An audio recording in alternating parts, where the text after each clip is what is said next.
I did think that the arrival of COVID would be the end of the anti-science world. Were you right? I was never so wrong in my life. A new documentary is exploring the anti-vaccine movement that exploded during COVID, but was causing public health issues before COVID. The film starts in 2019 with an investigation into measles outbreak in Samoa. That outbreak was partly sparked by Robert Kennedy Jr., a longtime vaccine opponent in many ways, who is now running for president. Neil DeGrasse Tyson is the executive producer of A Shot in the Arm. He joins us now. Thanks so much for being with us.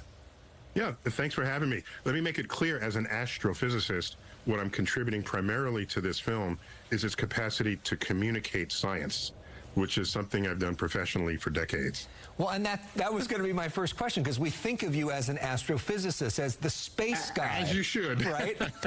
Why this issue of vaccines? What is the point you're trying to make with this film?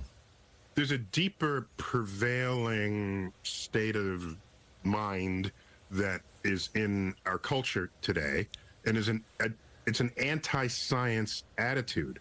That it's what breeds thinking like the flat Earth, or if you're anti-climate change. It's the same root cause, and in this particular case, it fed people's anxieties about vaccines, which just made everything worse regarding the pandemic. Well, we're looking at some video right there of Robert F. Kennedy Jr., the film's director, Scott Hamilton Kennedy, no relation to that other Kennedy family, actually spoke with RFK Jr., this was before he was running for president, about what happened in Samoa. Here's a clip. Yeah, I'm aware there was a measles outbreak, but I didn't have anything, I had nothing to do with people not vaccinating in Samoa. I never told anybody not to vaccinate. I didn't, go there for any reason to do with it. And then the film makes the point that he did go there, and his language was pretty clear on that. Why is it important, in your view, to call him out, to make this point?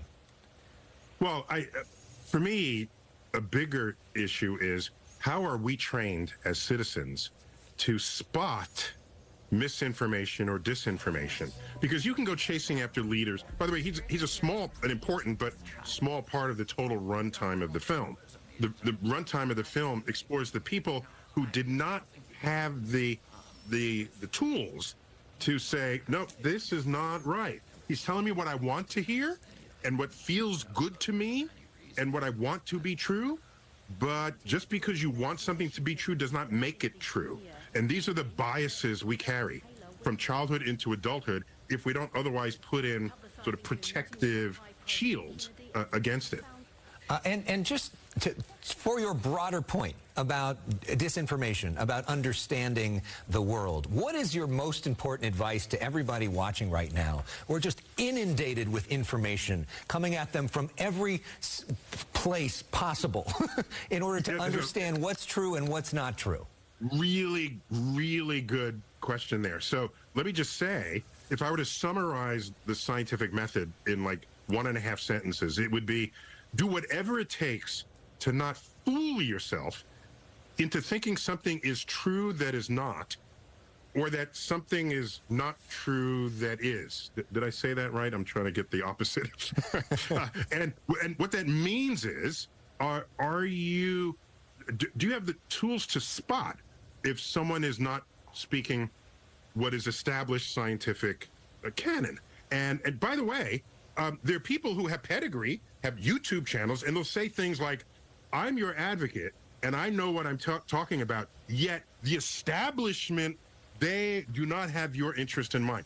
This is irresistible clickbait, because you see the one person, and there you can identify with an individual face, whereas peer-reviewed science journal articles, you don't know who published them, you don't see their faces, but they're peer-reviewed, and they work their way into established medical advice, but there's no charisma associated with it. That doesn't have a YouTube channel. They're not saying, I'm out for your interest. So there's a mismatch here in the forces operating on our emotions.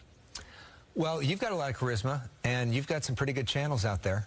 So thank you for being part and pushing back against that a little bit. Would love to have you back on and talk more about space stuff. I'm such a space geek and would love to do that. But Neil deGrasse Tyson, we want to tell everybody that that film, Shot in the Arm, premieres in L.A. at the Laemmle Cinemas in Glendale this Friday, November 17th. Executive producer Neil deGrasse Tyson, filmmaker Scott Hamilton Kennedy will be on hand for some Q&A. Neil deGrasse Tyson, congrats on the film. Thanks so much for being here. Thank you. Thank you.